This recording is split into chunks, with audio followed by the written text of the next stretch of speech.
Blaise Cendrars, 1887 to 1961. Blaise Cendrars was born Frédéric Louis Sauzer on 1 September 1887 in La Chaux-de-Fonds, Switzerland. He ran away from school and in 1904 apprenticed to a Swiss watchmaker in Russia, where he began writing poetry. In World War I, Cendrars joined the French Foreign Legion and saw action on the Western Front. During the Champagne Offensive in September 1915, he was seriously wounded and had his right arm amputated. He later recounted this experience in his war memoir, La Main Coupée, The Severed Hand, and other works. After the war, Cendrars became a noted modernist novelist and poet, naturalized French in 1916, and remained active in Paris's literary scene until his death in January 1961. Charles de Gaulle, 1890 to 1970. Charles de Gaulle was born 22 November 1890 in Lille, France. A career army officer, he fought at Verdun in World War I and was wounded several times. In March 1916, he was captured by German forces and spent about 2 years as a prisoner of war. After World War I, de Gaulle remained in the military, rising through the ranks. In World War II, he became the leader of Free France, famously calling from London in 1940 for continued resistance. He played a key role in rallying the French forces and, after the D-Day invasions, was central to the liberation of Paris in August 1944. After the war, de Gaulle led the provisional government and later, in 1958, founded France's Fifth Republic. He was elected its first president and served until 1969, significantly shaping modern French politic. Guillaume Apollinaire, 1880 to 1918. Guillaume Apollinaire was born Wilhelm Albert Włodzimierz Apollinari Kostrowitzki on 26 August 1880 in Rome. He was raised trilingual in French, Italian, and Polish, and adopted the French name Guillaume Apollinaire as a young man after moving to Paris in his late teens. Apollinaire became a leading avant-garde poet and art critic, closely associated with Cubism and early modernism. He coined the artistic term surrealism in 1917 and championed contemporary art movements. During World War I, he served as a French infantry officer, and in 1916 sustained a severe head wound. Apollinaire never fully recovered from his wound. In November 1918, weakened by the Spanish flu pandemic, he died at age 38. Because he was mortally weakened by his wartime injuries, the French government posthumously honored him as Mort pour la France, died for France. Louis-Ferdinand Céline, 1894 to 1961. Louis-Ferdinand Céline was born on 27 May 1894 in Courbevoie, near Paris, to a modest family. In 1912, he volunteered for the French army and served as a cavalryman in World War I. Wounded at Ypres in 1914, he received the Médaille Militaire, but was later deemed unfit for frontline duty. During 1916 to 17, he worked in London and in French Cameroon as a plantation overseer, experiences that shaped his later anti-colonialist views. After the war, Céline earned a medical degree and practiced in Meudon. His literary breakthrough came with the acclaimed novel Journey to the End of the Night in 1932, known for its innovative style and darkly critical view of society. Despite controversy surrounding his political stances, Céline remained a prolific writer. He completed his last novel, Rigodon, shortly before his death. On 1 July 1961, at age 67, he died at home in Meudon of a ruptured aneurysm. Georges Guynemer, 1894 to 1917. Georges Guynemer was born on 24 December 1894 in Paris to an aristocratic family. Despite frail health that initially kept him from service, he persevered and became a pilot in the French air service. Flying with Escadrille N3, Guynemer quickly rose to fame as one of France's top fighter aces. By mid-1917, he had officially shot down 54 enemy aircraft, the second highest French tally of the war, securing his status as a national hero. He also played a role in improving fighter planes, sharing his combat experience and suggestions with designers to help create faster and more effective aircraft.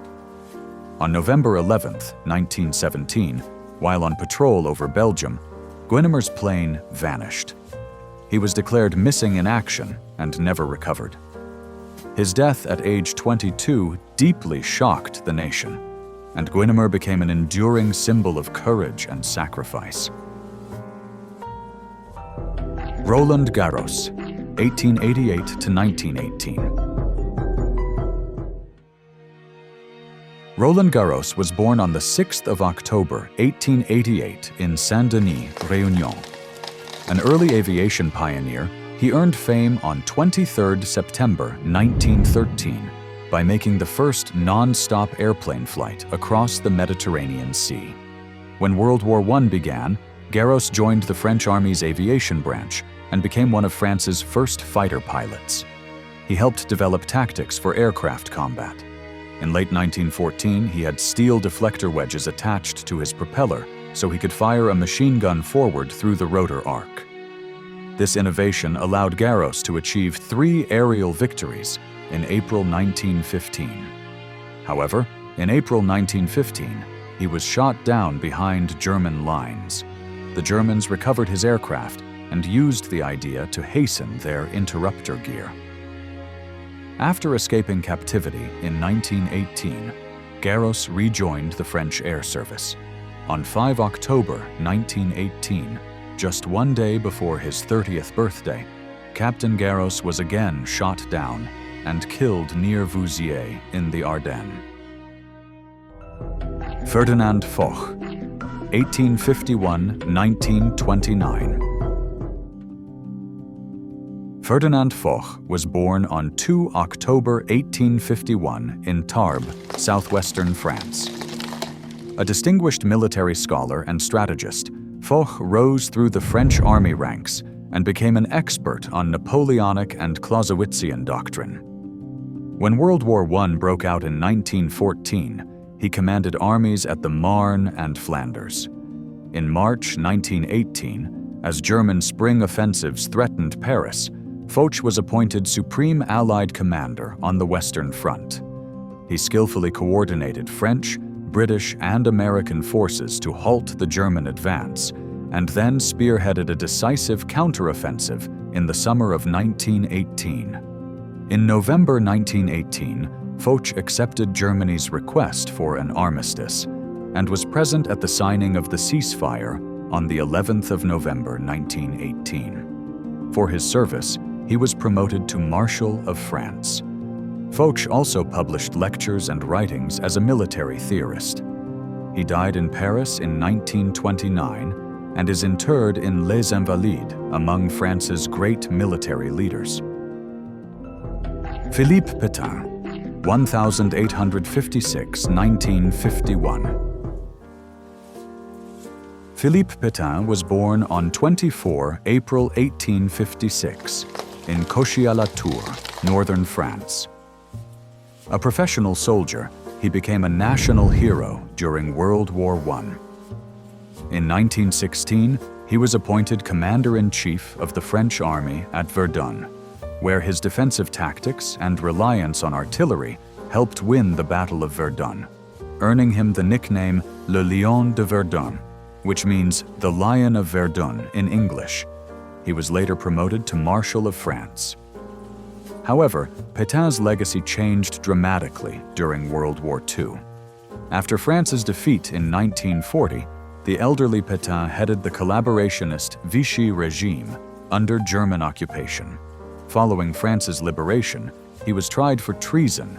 Although initially sentenced to death, his sentence was commuted to life imprisonment in recognition of his age and past military service. Pétain died in exile on Île-d'Yeu in 1951. His life thus remains marked by both heroic World War I leadership and the later stain of Vichy collaboration. Noël Édouard de Castelnau, 1851–1944. Noël Édouard de Castelnau was born in 1851 in Saint-Affrique, southern France. He became a senior French general in World War I. In August 1914, he led France's Second Army in Lorraine, successfully holding and then counterattacking German forces during the Battle of the Trou de Charme. This action, along with his defense at Nancy, earned him the nickname Sauveur de Nancy, which means Savior of Nancy in English. Castelnau continued to command armies in battles such as the First Marne and Verdun, remaining one of France's most respected commanders. After the war, he entered politics, helping lead Catholic and Republican causes. During World War II, he firmly opposed Marshal Pétain and the Vichy regime, even supporting the French resistance. Castelnau died on 19 March 1944 at the Château de la Serre in Montastruc-la-Conseillère, leaving a legacy as a loyal Republican and brilliant strategist. Joseph Joffre, 1852–1931. Joseph Joffre was born on 12 January 1852 in Rivesaltes, southern France. He entered the French army and by 1911 was chief of the general staff. At the outbreak of World War I, he became commander-in-chief of the French armies on the Western Front. He is best known for rallying the French and British forces during the critical retreat of September 1914, and then transforming his retreating army into a counter-attacking one, thereby stopping the German advance at the First Battle of the Marne. This victory earned him the popular title, Victor of the Marne. However, Joffre faced mounting pressure after 1916 and was relieved of his wartime command. In December 1916, he was promoted to Marshal of France. In 1917, he led a diplomatic mission to the United States. Joffre formally retired from the army in 1919 and lived out his years in Paris, where he died on 3 January 1931. Thanks for watching till the end. Don't forget to give the video a thumbs up and subscribe to the channel. It really motivates me to keep creating more content.